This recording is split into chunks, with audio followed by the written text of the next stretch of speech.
One of the ideas of Stoicism is to honor nature and the universe. This is about not fighting what we can't control. Nature, the universe is beyond me. I don't control them, but I live within these dynamics, within these elements. Living according to nature and accepting fate. In more practical terms, this implies living virtuously, understanding our role in the larger cosmic order. Where do we fit? What do we do? How do we show up for ourselves and this larger universe? Living according to nature, accepting fate, means accepting the natural course of events without unnecessary resistance. This doesn't mean passive resignation, but rather recognizing that many external events are just beyond our control, y'all. While we cannot always control what happens to us, we can control how we respond. That's our power. And when we exert this control over ourselves in our response, we align ourselves with the natural flow of the universe. Many of you out there would sit with me and say, Nikki, I just want to flow more. This is how, y'all. We can't flow if we're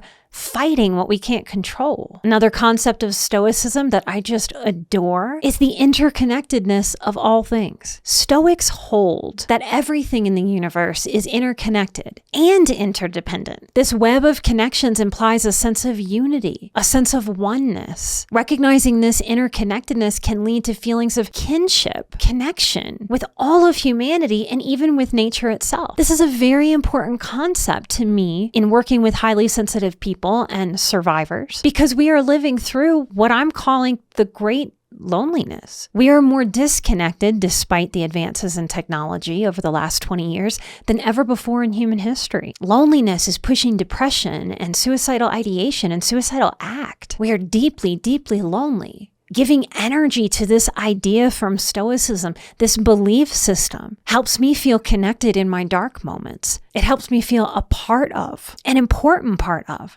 And when we feel a part of, when we feel important, an important cog in the wheel of this life, this universe, we can't hurt ourselves. We can't harm ourselves. We certainly cannot kill ourselves. If you come to the live streams on Patreon, I'm often offering a meditative moment that we share together. Often what I'm commenting on is this very interconnectedness, even though I rarely name it as such. I will ask the people that are there live and the people that will come later to watch the archive material to put a hand on the heart and a hand on the belly and to feel connected to one another. The only reason to resist that is old wounds, not becoming vulnerable, having walls up, walls without doors, walls without windows. What begins as an attempt at a boundary to keep the bad things of life out winds up walling us in. If we're keeping all the bad things out, the sad consequence is that we also are keeping the good things out too. It's powerful to allow yourself, to give yourself permission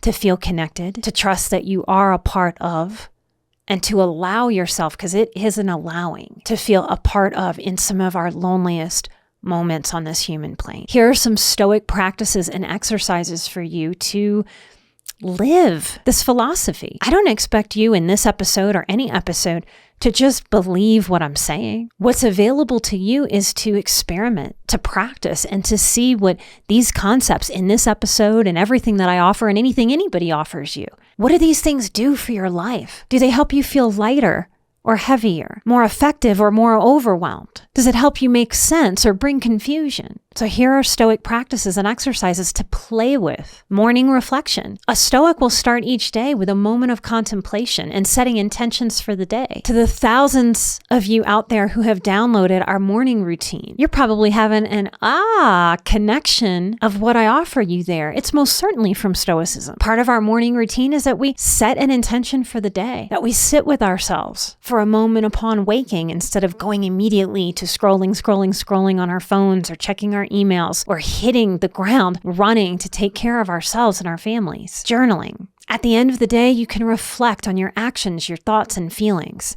Mindfulness is simply living life as if a little birdie sits on your shoulder, just watching, observing, noticing. We reflect as Stoics, because how do we learn if we don't reflect? Where do we put everything that we've picked up throughout our day, throughout the experience of this life, if we don't reflect on it and with great intention, let go and learn, to take the learning with us and let go of the weight? Comment with the word Stoic to get a link to the full episode.